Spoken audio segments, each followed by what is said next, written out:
Hi అండి, ఎలా ఉన్నారు? బాగున్నారా? బాగుండాలని కోరుకుంటున్నాను. నేను మీ లక్ష్మిని. యాక్చువల్గా ఒక స్మాల్ జర్నీ అయితే చేస్తూ ఉన్నాను అనమాట. బాబాయ్ వాళ్ళ ఇంటికి అయితే వెళ్తూ ఉన్నాను.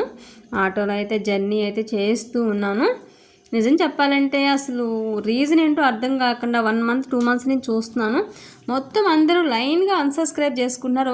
ఒకళ్ళిద్దరు సబ్స్క్రైబర్స్ పెరిగారు అంటే లైన్గా 5-6 అన్సబ్స్క్రైబ్ చేసుకుంటున్నారు. ఏంటి అసలు మనుషుల్లో ఇంత జెలస్ ఫీలింగ్గా అసలు అన్సబ్స్క్రైబ్ చేసుకోవాల్సినంత అవసరం ఏంటి ఇదేంటి అయితే అనుకుంటూ ఉన్నాను.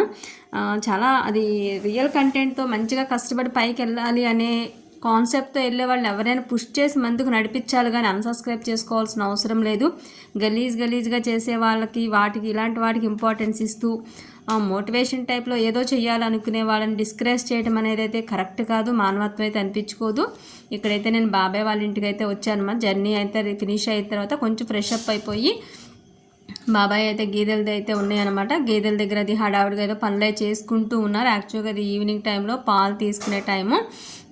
సో ఇంకా ఆయన అయితే హడావుడిగా ఉన్నారు. పిన్ని ఆయనకి ఏదో అటు ఇటు బాబాయ్కి అటు ఇటు అందిస్తూ చేస్తూ అయితే ఉంది.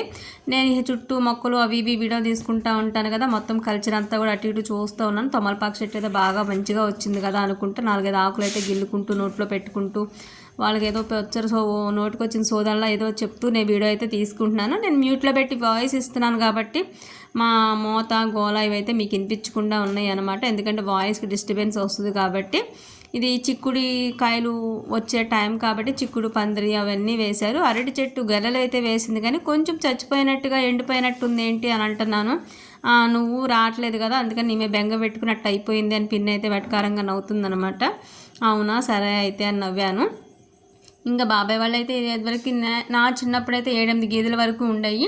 ఇంకా వయసు అయిపోయి వాళ్ళు చేయలేక అలానే బయట పాలు ఎక్కడ తాగలేక ఏ పడితే అవి ఇంట్లో వాళ్ళ వరకు తాగడం కోసం ఒక్క గేదెని అయితే ఉంచుకున్నారనమాట. ఆ ఒక్క గేదె మాత్రమే వాళ్ళ ఇంట్లోకి పొద్దున్నేకి సాయంత్రం సరిపోతే.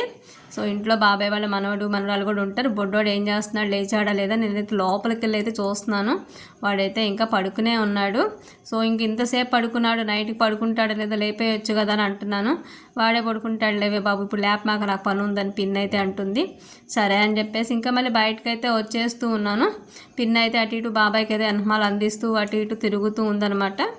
ఇంకంతా చిన్నప్పటి నుంచి వాళ్ళందరి మధ్యలో పెరిగిందనే కాబట్టి మొత్తం అన్ని ఇళ్ళు తిరుగుతూ ఉంటాను. ఇది వచ్చేసి ఇది కలబందకు సంబంధించిన చెట్టుకి కాయలు అయితే కాస్తుందంటే ఇలా పూత వచ్చి పిందెలలో ఇట్లా వేస్తుందంటే నేనైతే ఎప్పుడు చూడలేదు. ఇదా అవునా, నేను ఎప్పుడు చూడలేదే అవునా అని అంటున్నాను అనమాట. డిఫరెంట్గా అయితే ఉంది.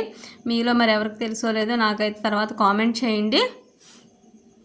ఇక్కడ తీగ కూడా అంతా పాకేసేసింది. ఇది బీరకాయ తీగో ఏదో పొట్లకాయ తీగ ఏదో చెప్పింది, మర్చిపోయాను. అప్పుడు చెప్పింది గుర్తుంది, నేను వాయిస్ ఇచ్చడానికి దీనికి కొంచెం గ్యాప్ వచ్చింది కాబట్టి ఈలోపు మర్చిపోయాను. ఇంకా పిన్ అయితే ఇంకా మాట్లాడుతూ ఉందన్నమాట. ఇది పర్సనల్ బ్లాగ్లో అయితే షేర్ చేసుకుంటున్నా. Please watch.